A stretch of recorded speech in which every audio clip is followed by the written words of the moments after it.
L'armée malienne renforce ses capacités opérationnelles. Elle a réceptionné de nouveaux équipements militaires. Les Bamakois ont assisté hier à l'arrivée du convoi transportant des engins lourds de Sébenin-Koro à Kati. Un engagement du chef suprême des armées a donné à la Grande Muette ses lettres de noblesse. Le film de l'arrivée avec nos reporters. Dimanche 1er juin 2025, magnifions ce qui nous reste de plus cher lorsqu'on aura tout perdu, la culture. Nous allons y consacrer une large page. Bonsoir et bienvenue dans la grande édition de ORTM1. Une fierté nationale, la fibre patriotique se réveille. Les Maliens se disent fiers de leurs outils de défense.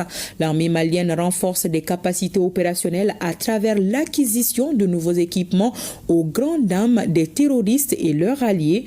La population des communes 3 et 4 ont assisté hier jusque tard dans la nuit au passage du convoi des équipements militaires, un engagement du chef suprême des armées qui se concrétise.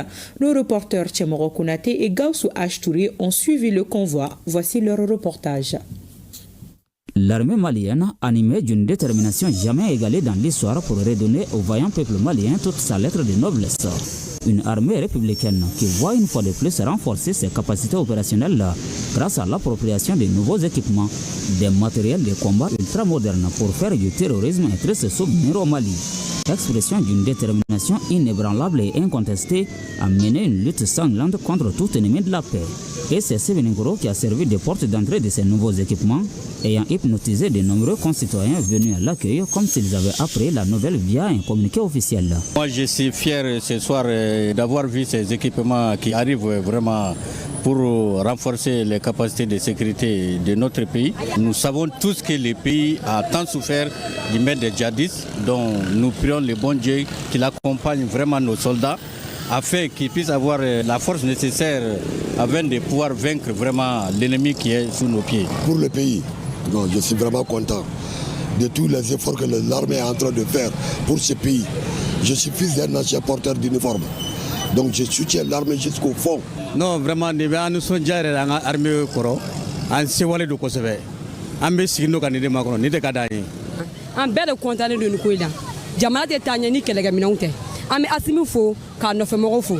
Ali sala ranga jamana Tanya. Ala ranga benkelema. Tiana, on bela jeli ni sojale no ni koina. Ni koin jara yere. Kelega minongwe ni jara yere. Anga foli be asimi. Amba anofe gwe. Yara biama. Afle bara mina na yere muso be bara be bara la. Anere bora firike ro la sai mugora nyeni ye. Chena nkonta na nzuara. Wa anfana chau be kontana. Ajara ko juguno anyana yere de. Anga mire vraiment non contane bara ro. Ça c'est très bien. Merci beaucoup. Vraiment ni ko fusara jamana ko ma yere transition. Vraiment we barake. Ha? Na la sona abenya inshallah.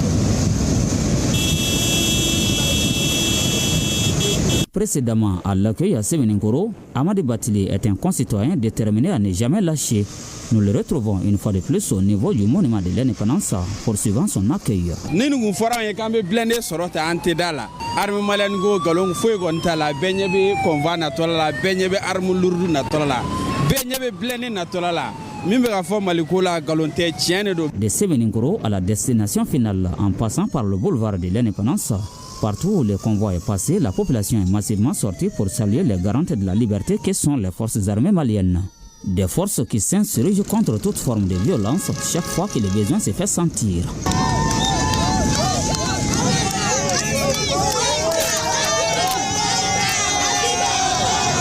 Ceci est un message à l'endroit des terroristes qui voudraient bien vivre dans la paix et dans l'harmonie. Abi jolé yere. Roger la AS, vive la AS. Vive la AS.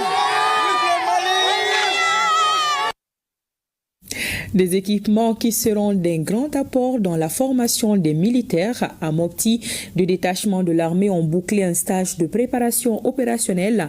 Ils sont désormais aguerris à mener des combats en zone urbaine. Le reportage de Boubacar Sankari. 200 stagiaires issus d'un détachement de la 6e région militaire et d'un détachement du Checha Babemba engagés dans l'opération Djama Djeko ont reçu une formation d'aguerrissement de 45 jours.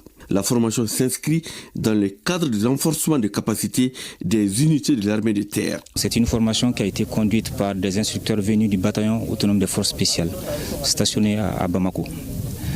L'objectif de cette formation, il s'agit de s'adapter en permanence au mode d'action de notre ennemi. Donc il est normal que nous aussi, de notre côté, nous adaptions et régulièrement notre façon de faire pour pouvoir les vaincre. Les modules enseignés durant la formation sont entre autres le combat en zone urbaine, le secourisme au combat, les tirs et la tactique. Vraiment, on a beaucoup apprécié cette formation. Et ce qu'on a appris ici, nous comptons aller les appliquer pour que sur le terrain, il y ait plus de rendement. Nous comptons vraiment mettre à profit les acquis durant la formation au profit du commandement. Dans un deuxième temps aussi, aller rechercher l'ennemi dans ses derniers retranchements en vue de montrer que les acquis pendant cette formation n'ont pas été vains. Et pour mettre la théorie en pratique, les stagiaires ont fait des démonstrations devant les chefs militaires.